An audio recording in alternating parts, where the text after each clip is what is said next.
السلام عليكم ورحمة الله وبركاته. الحمد لله رب العالمين والصلاة والسلام على سيد المرسلين نبينا محمد وعلى آله وصحبه أجمعين ما بعد. প্রিয় দর্শক ও শ্রোতা ভাই বোনেরা, আগের মতো আবারও আপনাদের সামনে উপস্থিত হয়েছি ফতোয়া আরকান ইসলামের আরেকটি পর্ব নিয়ে। এ পর্বে যা থাকছে সেটা হচ্ছে তাবিজ কবজ ঝুলানো। এটা কি শরীয়তে আসলে জায়েজ আছে কিনা, এটার বিধান কি, সেটা জানার ব্যাপারে প্রশ্ন করেছেন শেখ মোহাম্মদ বিন সালেহ আল উসাইমিনের কাছে। তিনি এটার উত্তর দিচ্ছেন।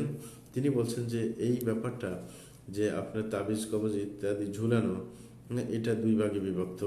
এক নম্বর যেটা, সেটা হচ্ছে যে যিনি তাবিজ ঝুলাচ্ছেন সেই তাবিজটা কোরআনের হবে, যে কোরআন দিয়ে কোরআন লিখে তাবিজ দেওয়া হয়েছে। এই ক্ষেত্রে যারা বিদ্বান ব্যক্তি ছিলেন, মানে উলামায়ে কেরাম, আগেকার পরেকার সবাই এটা নিয়ে মতভেদ করেছেন। কেউ এটাকে জায়েজ বলেছেন এবং তিনি মনে করতে চাচ্ছেন যে এটা আল্লাহর সেই বাণীর অধীনে, যেটা সূরা ইসরার বনি ইসরাঈলের 82 নম্বর আয়াতে আল্লাহ বলেন, ওয়ানুনাজ্জিলু মিনাল কুরআনি মা হুয়া শিফা ওয়া রাহমাতুল লিল মুমিনিন, যা আমি নাজিল করেছি কোরআন মাজিদ কে চিকিৎসা হিসেবে এবং রহমত হিসেবে মুমিনদের জন্য। সুতরাং তারা বলতে চান, যখন শিফা হিসেবে নাজিল করা হয়েছে তখন কোরআন মাজিদ লিখে শরীরে ঝুলাতে পারবে। এবং তারা বলেছেন, আল্লাহ বলেছেন, কিতাবান আনজালনাহু ইলাইকা মুবারাক, সূরা ইসফাদের 29 নম্বর আয়াতের মধ্যে আল্লাহ বলছেন এই কিতাব হচ্ছে বরকতময়। সুতরাং তারা মনে করছেন যে যখন বরকতময় তখন বরকতের জন্য ঝুলাতেই পারে, এবং তারা মনে করছেন এই তার বরকত হিসেবে ঝুলেলে বিপদ থেকে রক্ষা পেতে পারে। এবং আরেক দল আলেম আছেন, তারা মনে করছেন না, এটা হতে পারে না, এটা নিষেধ, কোরআনের আয়াতও ঝুলিয়ে দেওয়া যাবে না শরীরের সাথে। কারণ এরকম ঝুলানোর ব্যাপারটা রাসূল আকরাম সাল্লাল্লাহু আলাইহি ওয়াসাল্লাম থেকে প্রমাণিত নয়। এবং এটাও প্রমাণিত নয় যে এটা একটি শরীয়তসম্মত আপনার উপায়, যেটার মাধ্যমে আপনার বিপদ থেকে রক্ষা পাওয়া যায় বা বিপদ উঠিয়ে দেওয়া যায়। বরং এই ক্ষেত্রে আমাদেরকে থাকতে হবে, স্টপ করতে হবে, মানে আমরা সামনে অগ্রসর হতে পারবো না।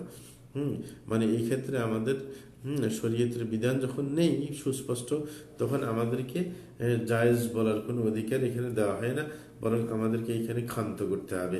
এবং এটাই হচ্ছে সর্বাধিকের, মানে সবার সবচাইতে বেশি অগ্রাধিকার প্রাপ্ত কথা, যে আপনার কোনো তাবিজ ঝোলানো জায়েজ নেই, যদিও কোরআন মাজিদ হোক না কেন। এবং এরকমভাবে কোনো তাবিজকে আপনার লিখে বা রুগ্ন ব্যক্তির বালুসের নিচে রাখা অথবা দেয়ালের মধ্যে আটকে দেওয়া বা এই জাতীয় কোনো কিছু যদি করা হয়, সেটা কখনো জায়েজ হবে না।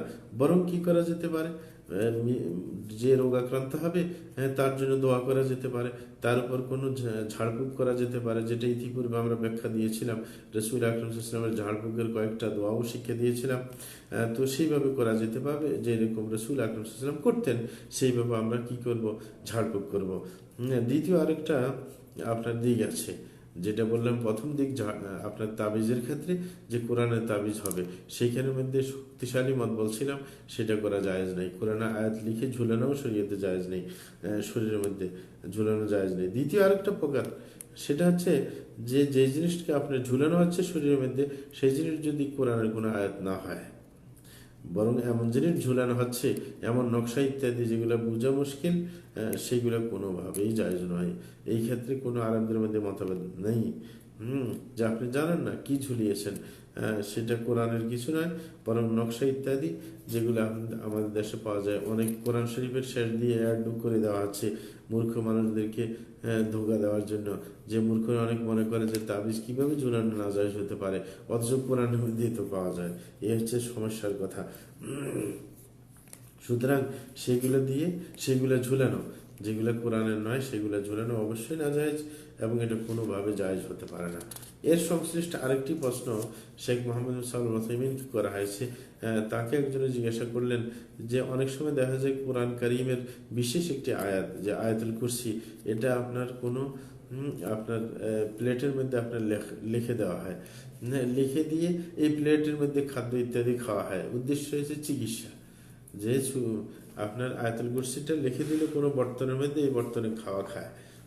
উদ্দেশ্য হচ্ছে যে এইভাবে খাওয়া খাইলে আপনার সুস্থতার আশা করা যায়, এটা কি জায়েজ আছে কিনা। তখন তিনি উত্তরে বললেন যে আমাদের জানা দরকার যে আল্লাহর কোরআন হচ্ছে সবচাইতে সম্মানী জিনিস, সেটাকে কোনোভাবে অবহেলা বা লাঞ্ছনার স্বীকার করা যেতে পারে না। আর যদি কোনো ব্যক্তি একটা বর্তনের মধ্যে প্লেটের মধ্যে লিখে রাখে আয়াতুল কুরসি, তখন তো এটার আর মান সম্মান থাকে না, কারণ এটা তো পান পাত্র বা খাদ্য গ্রহণের প্লেট। সুতরাং এটাকে ঘরের আনাচে কানাচে ফেলে দেওয়া হবে। অনেক সময় বাচ্চারা এটা নিয়ে খেলতামাশা করবে। তাইলে আল্লাহর কোরআনের মর্যাদা থাকলো কিভাবে? আর বিশেষ করে এটা হচ্ছে কোরআনের মধ্যে সবচাইতে মর্যাদাপূর্ণ আয়াত। সুতরাং সেটাকে এরকমভাবে অবমাননা করা হবে, সেটা হতে পারে না। বরং এরকম কাজ করা নিশ্চিতভাবে হারাম, এতে কোনো সন্দেহ নেই। বরং আপনার কারোর কাছে যদি এরকম কোনো প্লেটের মধ্যে কোনো আয়াতুল কুরসি লেখা থাকে, সেরকম লিখে নিয়েছেন আগে, বুঝতে পারেননি, তাইলে অবশ্যই তাকে সেই কোনো কর্মকারের কাছে নিয়ে গিয়ে সেটা মুছে ফেলার ব্যবস্থা নিতে হবে।